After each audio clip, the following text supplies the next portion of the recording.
Welcome back. My name's Julia. And I'm Nick. And this is your Good Evening KU.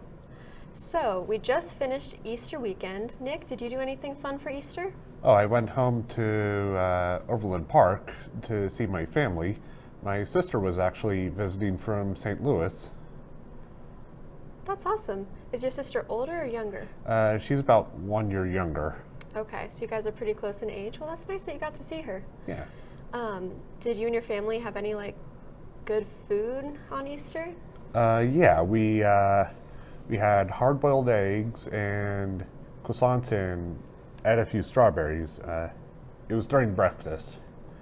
And on breakfast, we kind of have this Easter tradition where we Dutch eggs. It's I'll try to explain it a bit. So You hard boil them, right? yeah, we hard boil them before we Dutch them.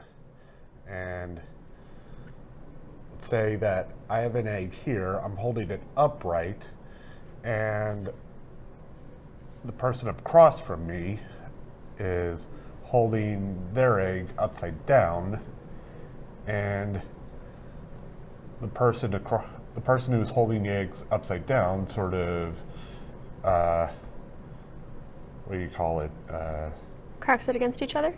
Yeah, cracks it against each other by colliding with the spits, which is the top of the egg. And then we do the same thing with the bottom. It's kind of this to see who has the strongest egg. That's cool. It's like crack the coconut, but without human heads. I've never heard of crack the coconut. Oh, it's a really dumb game. You just bash each other's heads together and see who gives up first. No. Yeah, we had a good Easter breakfast back home too. It was really nice. My church got together and we all kind of bring food potluck style, so lots of egg casseroles and things like that. But the best is dinner, because my mom's a really good cook. And oh, it was lovely. It was a very good Easter. So your Easter tradition is Dutch eggs, right? I believe that's what it's called. Did you guys used to do Easter egg hunts? Yeah, my sister and I used to do that when we were kids. It was like on Easter morning, my mom and dad, before Easter morning, would hide those plastic eggs around the house, and yep. they would have like chocolate or candy in them. And my sister and I would go looking for them. We used to do that like every Easter, but I think we're both a little old for it now, so we don't do it anymore. I'm not too old for that one. I have younger siblings, so we still do an Easter egg hunt when we go home, and we call it we don't put candy inside, we put cash inside, so we call it the Mad Dash for Easter Cash. It's still fun, and it's nice because we're all very competitive now, so it gets a little crazy. But yeah, it was a good Easter. So graduation's coming up. Do you have any plans for the summer? You know, I don't usually know what to expect for summer until summer happens, because one, I'm still dealing with the last assignments, the finals and the tests, all of that.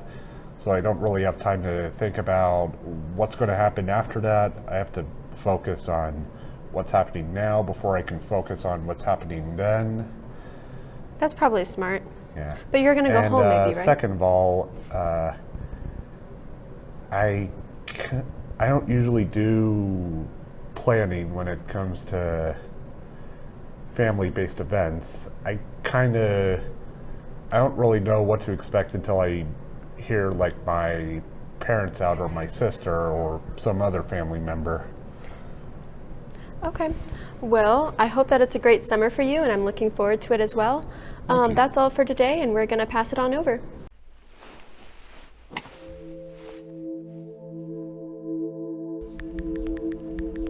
Why am I here?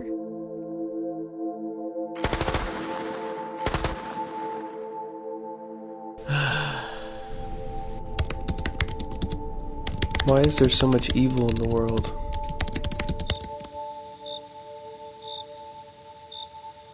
Does any of this even matter?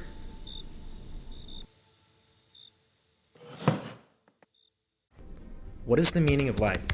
Who made me? Is there someone up there? Does anyone care?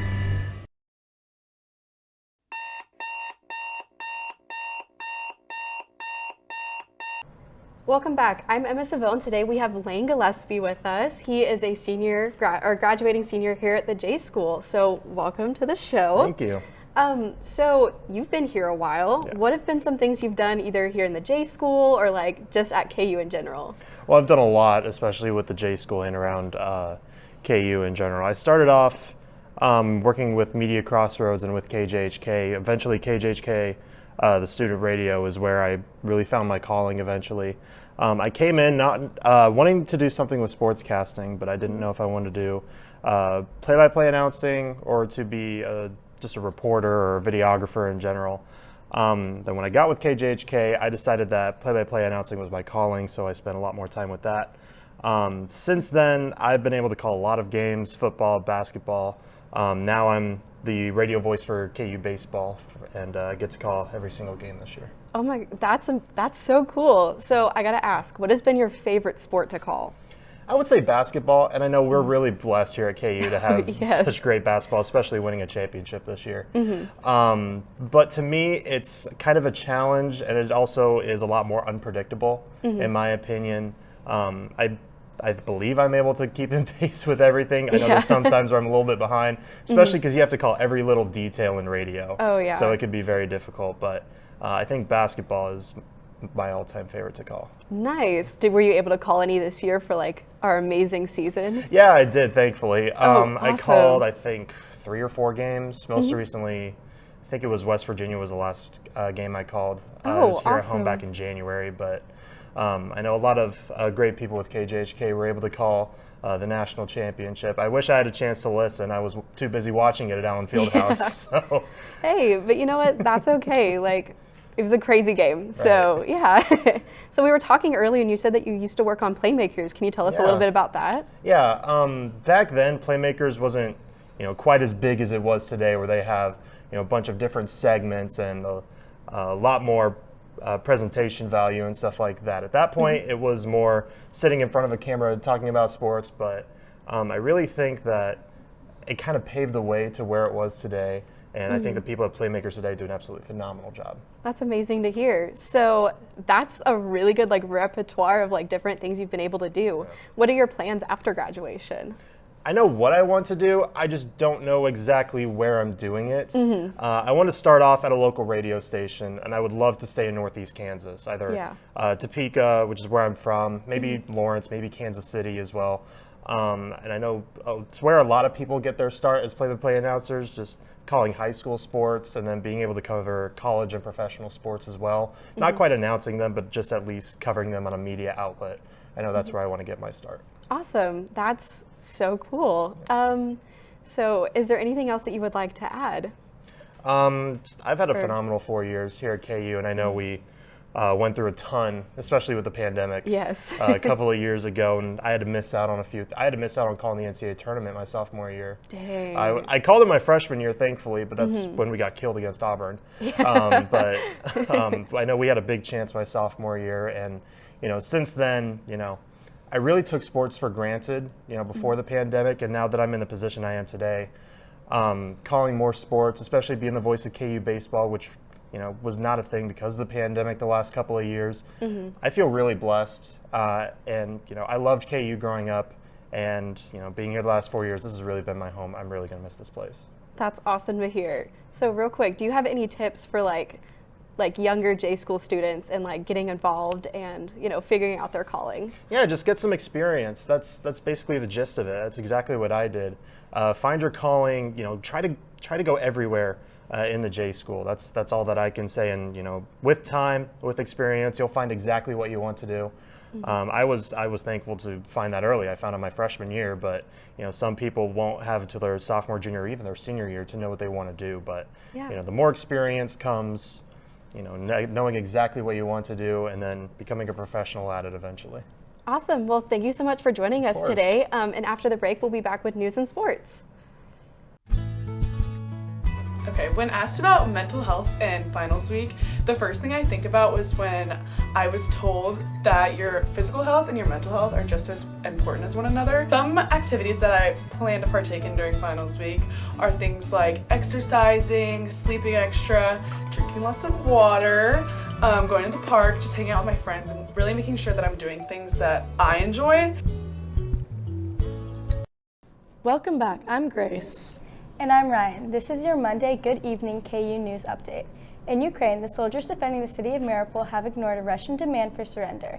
The Ukrainian Prime Minister said again on Sunday that forces were prepared to fight until the end. The Kremlin had guaranteed the lives of soldiers who surrendered. Meanwhile, Russian airstrikes this morning killed at least 7 people in Lviv. This is the first attack in western Ukraine. Reports indicate that rockets were fired from the direction of the Caspian Sea, which links Asia and Europe. The Florida Department of Education rejected 54 textbooks for containing prohibited topics, including references to critical race theory. They did not disclose the titles of those textbooks, but most of them were for students in elementary schools. Wildfires in rural Kansas are taking their toll on firefighters and first responders. For the first time in 4 years, the state has issued a volatile landscape for extreme fire warning. More than 13 fires have been reported in Pottawatomie County in the past week, costing both time and water to make sure they don't flare up again. Kansas Governor Laura Kelly vetoed a proposed ban late Friday on transgender athletes in girls and women's sports. Kelly also vetoed a bill that would make it easier for parents to try to remove materials from public schools, classrooms, and libraries. Kansas lawmakers are on spring break until next Monday. To show just how much the name, image, and likeness ruling has changed college sports, here's a picture of the Central Florida quarterback at this weekend's spring football game. Players wore custom QR codes on their jerseys. When scanned, they direct you to the player's bio page, social media handles, and merchandise stores. And for more in sports, let's toss it to Karen and Lucy. Thanks, Ryan. The baseball team first game of the series against Baylor, but lost the last 2 to drop 14-20 on the season and just 2-7 in the Big 12 Conference. KU will play 2 midweek games against Texas Southern before hosting Oklahoma over the weekend. Tuesday's game will be at Legends Field in Kansas City, Kansas, while the rest of the games will be on campus at Hoagland Ballpark. The softball team dropped to 14-25 after getting swept at Oklahoma State this weekend. The Jayhawks will travel to Wichita State for a single game on Wednesday before hosting North Texas over the weekend at Arocha Ballpark. The tennis team closed out the regular season with a 4-0 victory over Kansas State on Saturday at the Jayhawk Tennis Center.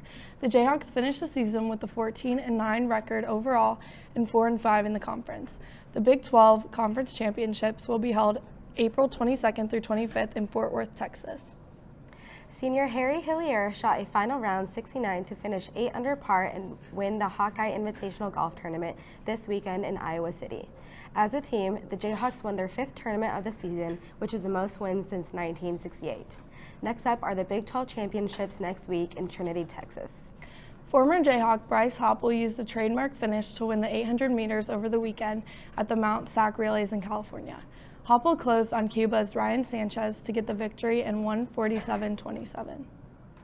And that's it for sports. After the break, Brayden will be here with the weather.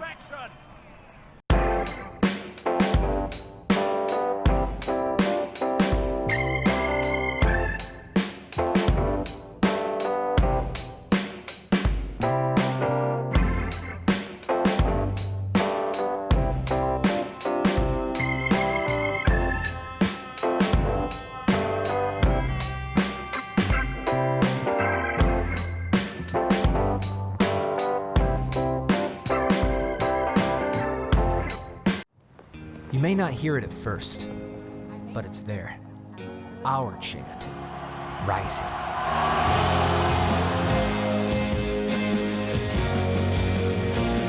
On this summit, callings converge, voices unify into a chorus that sounds out for good, for greatness. Can you hear it? Welcome back. My name is Brayden McBroom, and I'm here to give you your weather.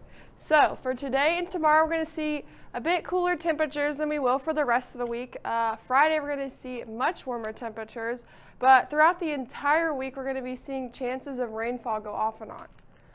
So right now it is 59 degrees and it's a bit breezy. Winds are from the north at 18 miles an hour and it's gusting at 25.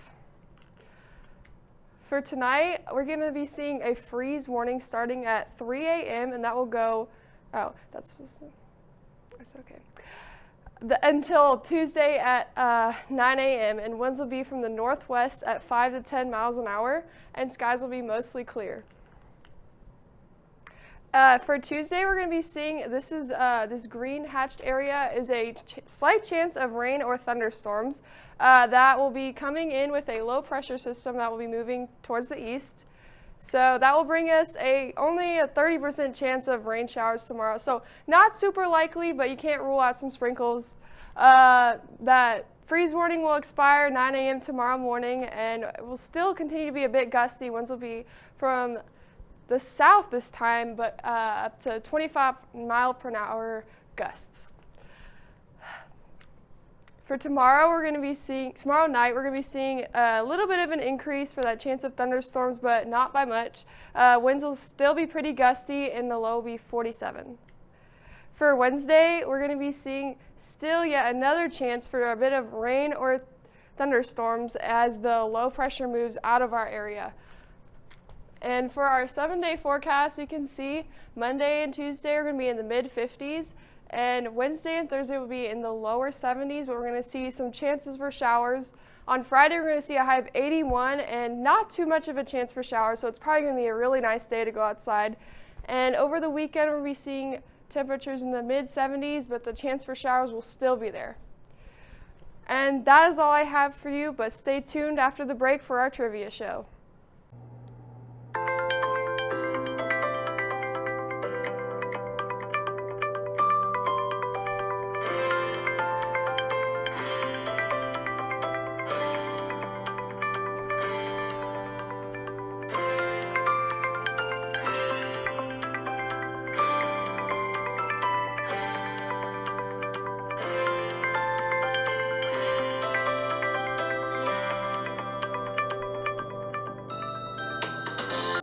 Welcome back to Good Evening KU. I'm Fernanda Silva. Today's trivia is about Chicago, voted best big city in the U.S. for 5 years in a row. The recognition comes from Condé Nast Traveler magazine, and I'm sure our participants have more to say about it. Alex and Grace, please introduce yourselves and tell us, in your opinion, why is Chicago such a special city? Alex? Well, yeah, my name's Alex. I'm probably like 20 minutes out of Chicago. It's just a great place. The community there, all the sports going on, it's just the view, everything about it. It's just great. What do you think, Grace? Hi, I'm Grace. I think Chicago is very unique and it's not as hectic as like other big cities like New York or Los Angeles. Nice, awesome. So let's get to know more about this exciting city as we move on to the questions. Question number 1 goes to Alex. Which of the 5 major sports teams has won the most championships? A, the Cubs, B, Blackhawks, C, Blues, or D, White Sox? I believe it's the Bulls. Yes, the correct answer is letter C. The Bulls have won 6 championships. Second question goes to Grace. How many D1 colleges in the Chicago metro area have sports teams? A, 5, B, 7, C, 3, or D, 9? I'm gonna have to say 3, but I'm not 100% about that. Letter A was the correct answer. 5 D1 colleges in the Chicago metro area have sports teams. That's Chicago State, DePaul, Loyola, Northwestern, and Illinois Chicago. Now question number 3 goes to Alex. Which pizza restaurant is not based in Chicago? A, Pequod's, B, Lou Maltini's, C, Giordano, or D, Capizzi's? I'm gonna guess Giordano's. I know it's a deep dish pizza, but... The correct answer is letter D. Capizzi's is the correct one. Okay. Now, Grace, it is your turn. Which of these items is not in the Portillo's hot dog menu? A, chili cheese, B, ketchup, C, mustard, or D, kosher pickle spear? I'm just gonna say ketchup because that's a Chicago thing, but I'm not sure. Yeah, to me that's very impressive. You're right. They don't have ketchup there, and believe it or not, I didn't know that. Alex, which of these bands is not from Chicago? A. Violent Femmes, B. Chicago, C. Smash Pumpkins, or D. Fall Out Boys? I'm gonna say Fall Out Boys. Actually, the correct answer is Violent Femmes. They are not from Chicago, so letter A is the correct answer. Grace, the final question goes to you. As of today, what is the tallest building in Chicago? A. Trump International, B. Sears Tower, C. Willis Tower, or D. St. Regis? I feel like this is a trick question, so I'm gonna say the Trump Tower. Actually, the correct answer would be Willis Tower. So right now we have 1 point to Alex and 1 point to Grace. So we are going to move on to the tiebreaker. Here, each of our participants can guess the right answer and the closest one wins. So you guys can decide who is going first, and then I can ask the question, who wants to answer the question first? Grace, you could go first. Okay, thank you. Nice. So the question is, the Great Chicago Fire killed 300 people and destroyed 17,000 buildings. In what year did that happen? 1810. And now what's your guess, Alex? I'm gonna guess 1935. The correct answer would be 1871. So now we're gonna have to do some math here to see who got the closest. So please wait a second. I'm gonna pull up here my calculator. So the correct answer is 1871. Grace said 1810. So she got a 61 points difference. And now let's see. Alex, he said 1930, but the correct answer was 1871. Oop. 1 second, because I got something wrong. 1871. So Grace got 61 points of difference, and Alex got 69 points difference. So Alex won today's trivia for 2 points. Thank you all for watching, and thank you all for participating. I hope to see you next week. We will be back for more news, weather, and trivia. Have a great day.